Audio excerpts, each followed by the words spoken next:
Nyangkut, Bu. Selamat pagi, Bu. Monggo, silakan duduk. Oh, iya, iya. Asep. Enggak, ini Bu cuma mau kasih tahu.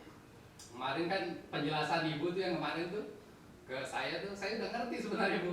Oh iya, Pak. Cuman teman-teman saya nanya, mas saya nggak bisa jawabnya. Oh. Makanya saya suruh ke Ibu aja langsung. Boleh, Biar boleh, jelas gitu. Boleh. Boleh ya, Bu ya? Temannya, Pak. Ada, Bu. Iya. Bentar saya panggil dulu ya. Masuk, baik. Masuk. Masuk ya. Silakan masuk, Pak. Ya, duduk. Ya, silakan masuk. Siapa? Bu Huri. Oke. Ya, silakan duduk. Bu, saya permisi nganter aja Ya, saya. ditungguin. Iya, ntar saya nunggu teman yang lain lagi dulu. Ya, Ya, ya, permisi ya. baik. Assalamualaikum. Waalaikumsalam. Baik, Pak Ode sama Bu Huri ada yang ditanyakan? Iya Bu, jadi begini, saya dan Bu Huri itu kan guru pertama penata muda yang sudah 2 tahun golongannya 3A. Nah, kami berencana ingin naik golongan ke 3B. Bagaimana prosedurnya Bu? Baik, Bapak Ibu tahu ya, untuk naik golongan dari 3A ke 3B diperlukan angka kredit 50.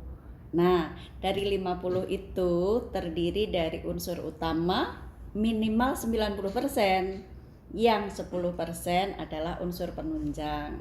Nah, Bapak Ibu sudah tahu apa saja yang termasuk unsur utama? Belum Bu, kira-kira unsur penunjangnya itu apa saja untuk kita mendapatkan angka kredit tersebut?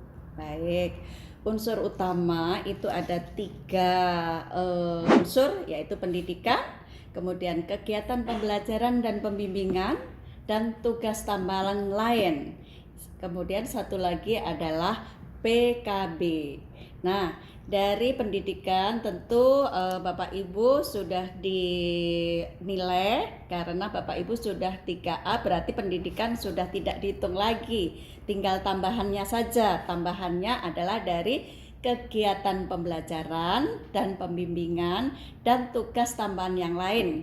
Dan satu lagi yang wajib adalah PKB, pengembangan keprofesian berkelanjutan. Itu wajib 3. Nah, kemudian kegiatan pembelajaran, pembimbingan dan tugas tambahan sudah tahu ya, Bapak Ibu? Kira-kira apa Bu tugas tambahannya? Nah, semua yang Bapak Ibu lakukan di kegiatan pembelajaran atau pelaksanaan kegiatan pembelajaran, mulai dari merencanakan, melaksanakan, menilai, evaluasi, dan menganalisa dan tindak lanjut, itu dalam satu paket namanya PKG yang dinilai setiap tahun. Nah, dan tambahan tugas yang lain, misalnya wali kelas, kepala perpustakaan, kepala lab. Nah, itu adalah tugas tambahan. Ya, masuk. Permisi Pak, Bu, maaf terlambat.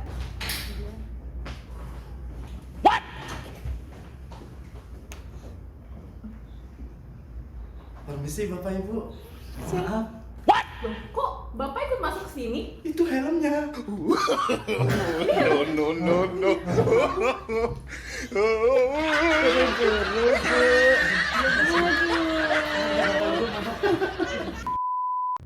Baik, Bu Iim. Ya, ada yang ditanyakan? Begini Bu, jadi kegiatan pengembangan diri apa saja yang dapat dihitung sebagai angka kredit? Iya, pengembangan diri wajib 3 angka kredit untuk bisa naik dari 3A ke 3B. Nah, pengembangan diri itu apa saja yang bisa dinilai angka kreditnya? Yang pertama adalah keikutsertaan dalam diklat. Nah, apabila diklatnya itu 30 jam, maka dapat angka kredit 1. Ya, biasanya dari lembaga LP2KPTK yang sering mengadakan kegiatan diklat-diklat tersebut. Yang kedua yaitu kegiatan kolektif seperti lokakarya, kemudian lokakarya untuk membuat perangkat pembelajaran. Berikutnya adalah keikutsertaan dalam seminar atau dalam diskusi panel apabila sebagai peserta atau menjadi narasumber itu juga ada angka kreditnya. Oh, begitu Ibu. Kalau untuk diklat sendiri, apakah ada ketentuan harus instansi pemerintah sebagai penyelenggara atau bagaimana? Tidak, lembaga apa saja yang tujuannya adalah meningkatkan kompetensi sebagai pendidik. Ya, bisa diselenggarakan oleh perguruan tinggi ya atau dari lembaga yang lain. Ya. Iya Bu, tadi kan Ibu menjelaskan tentang nilai PKG, nilai guru. Ya, saya mau tanya nih Bu, itu ada nggak sih nilainya itu berapa nilai misalkan tugas tambahan itu berapa nilainya? Baik, untuk nilai PKG itu dinilai per tahun. Nah, itu ada rentangan nilainya.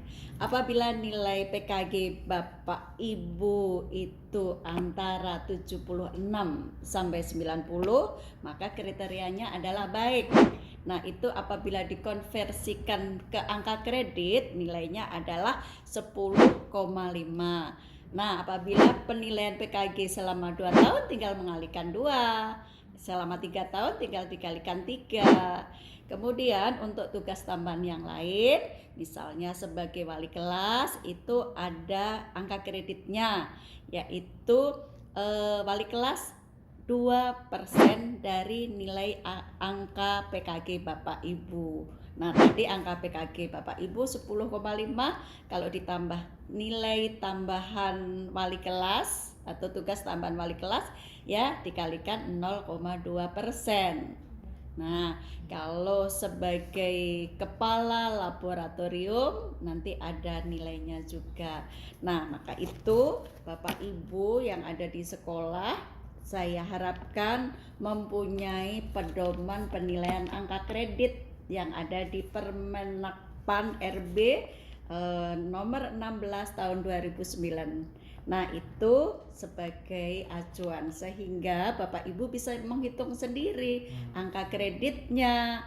Nah, kalau sudah terpenuhi bisa diusulkan untuk kenaikan pangkat. Mudah kan Bapak Ibu? Jadi seluruh kegiatan yang Bapak lakukan di kegiatan pembelajaran itu semuanya bisa dinilai angka kreditnya sehingga Bapak Ibu dapat mudah untuk naik pangkat. Ada lagi yang ditanyakan, Bu? Wah, berarti cukup mudah ya Bu, ternyata untuk naik golongan dari 3A ke 3B. Betul, maka itu Bapak Ibu kalau sudah punya pedoman, nah menjadi lebih mudah untuk menghitung angka kredit karena semua yang Bapak Ibu lakukan di kegiatan pembelajaran dan tugas-tugas tambahan yang ada hubungan dengan kegiatan pembelajaran itu ada angka kreditnya. Kalau begitu Bu Huri, Bu Im, ayo kita selesaikan untuk menuju ke 3B. Yuk, semangat. Semangat! Baik.